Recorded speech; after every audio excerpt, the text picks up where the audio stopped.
I raised my children with love, but they paid me back with silence. Little do they know, I still hold the one story that could tear our family apart. I never imagined the day would come when my own blood would turn their backs on me. I raised children with my bare hands. I wiped their tears. I stitched their clothes, and I gave them the very food out of my mouth. Yet here I am, sitting in a dark, quiet room that doesn't belong to me, staring at the walls as though they can answer the one question that haunts my soul. How did I end up abandoned by the very family I gave my life to? The last time I saw my son, he didn't even look me in the eyes. He placed his hand on my shoulder and whispered, "It's for your own good, Mom." Then, without another word, he walked away, leaving me in a place that smelled of disinfectant and loneliness. A nursing home, they called it. A place where professionals would care for me. But what care can replace the warmth of your own child's embrace? What comfort can strangers provide when your own family treats you as a burden? I remember clutching my old handbag, the one with frayed corners and broken zippers, as though it contained all that was left of my dignity.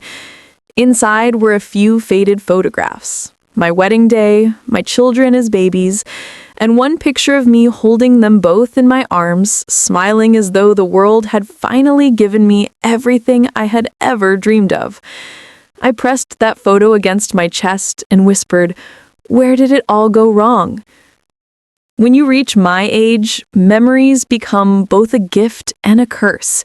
They keep you alive, but they also pierce you with reminders of what you've lost.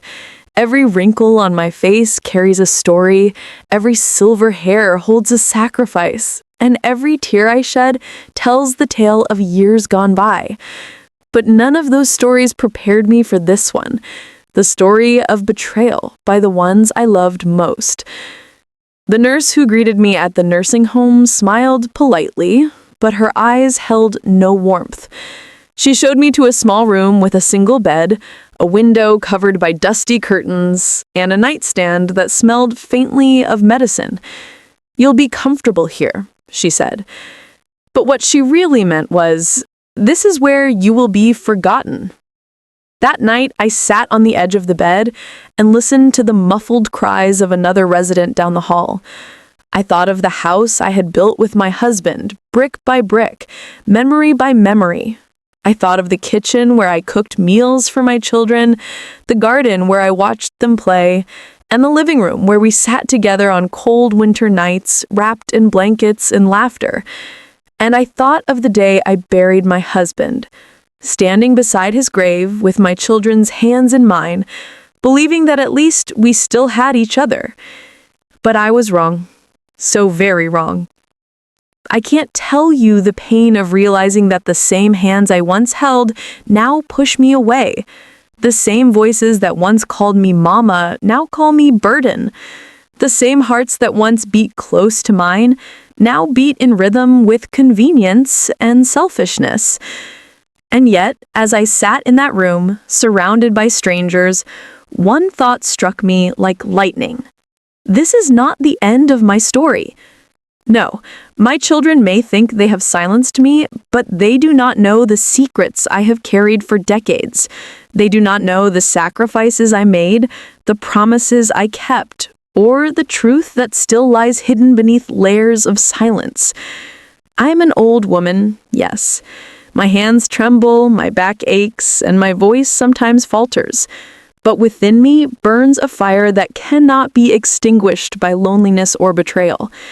And if my children think they have rid themselves of me so easily, they will soon learn that their grandmother is not done speaking.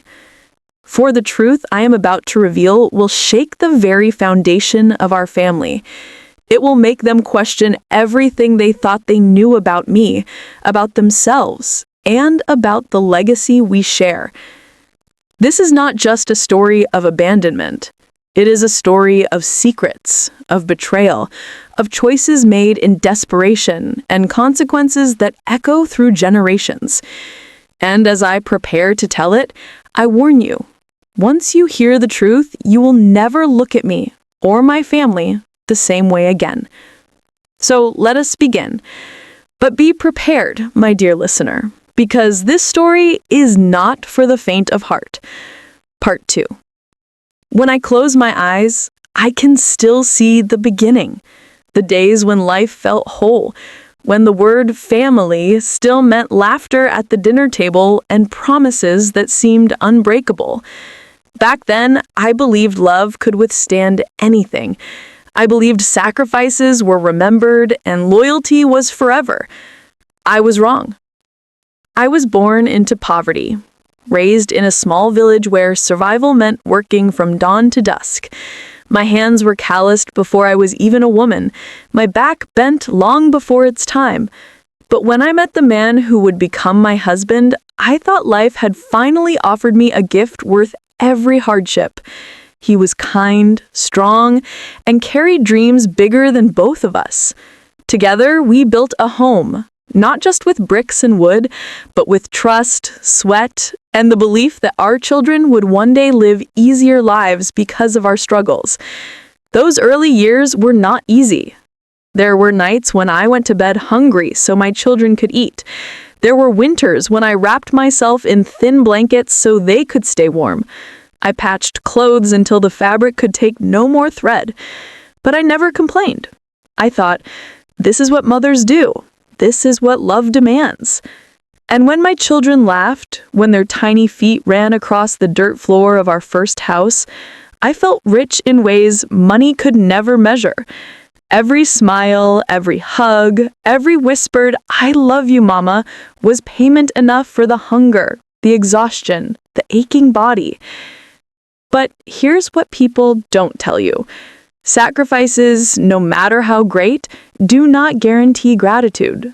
The seeds you plant with blood and tears do not always blossom into loyalty. Sometimes they grow into weeds of entitlement, and you don't see it happening until it's far too late. I remember one moment that haunts me. My daughter, no more than 12 at the time, wanted a dress for a school celebration. I had no money for new clothes, so I stayed up 3 nights in a row stitching together scraps from old fabric. My fingers bled as I tried to make it beautiful for her. When she wore it to school, she smiled. But years later, she would tell me she was embarrassed, that the other girls laughed at her ragged dress. In her eyes, my sacrifice turned into shame. It was the first crack in the bond between us, though I didn't realize it at the time. My son was different, or so I believed. He clung to me as a boy, always saying he would take care of me when I grew old. He promised he would never leave me lonely, and I would always have a place by his side. I carried those words in my heart like a treasure. I repeated them to myself whenever the weight of the world threatened to break me. But now, when I sit alone in this cold room, those promises echo like cruel jokes. Still, not all memories bring pain. There were days of joy too.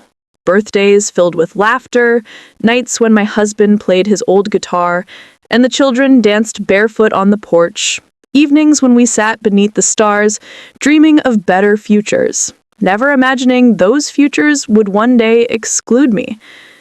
As the years passed, my husband's health began to fail. His strong arms, once able to lift entire sacks of grain, trembled when holding a teacup. I cared for him day and night, never leaving his side even when exhaustion threatened to pull me under. And when death finally took him, I thought my children and I would draw closer, united in grief. For a while, we did. But grief changes people. It reshapes them in ways you don't notice until the distance between you has become an ocean. My son grew colder, more practical, always speaking of money, houses, and responsibilities. My daughter became distant, busy with her own family, her own world. And me, I became invisible, a shadow wandering through their lives. I should have seen it then, the shift, the quiet withdrawal of love replaced by obligation, then by resentment. But love makes you blind. You cling to the little gestures, a phone call once a week, a visit once a month, and you tell yourself it's enough, even when your heart aches for more. Yet through it all, I kept my silence. I never told them about the truth buried in my past, the choices I made before they were even born, choices that shaped everything, choices that, if revealed, would shatter their perfect image of who I was. And now, as I sit here abandoned, I wonder, did I stay silent too long? Would things have been different if I had told them sooner? Or would they have hated me even earlier?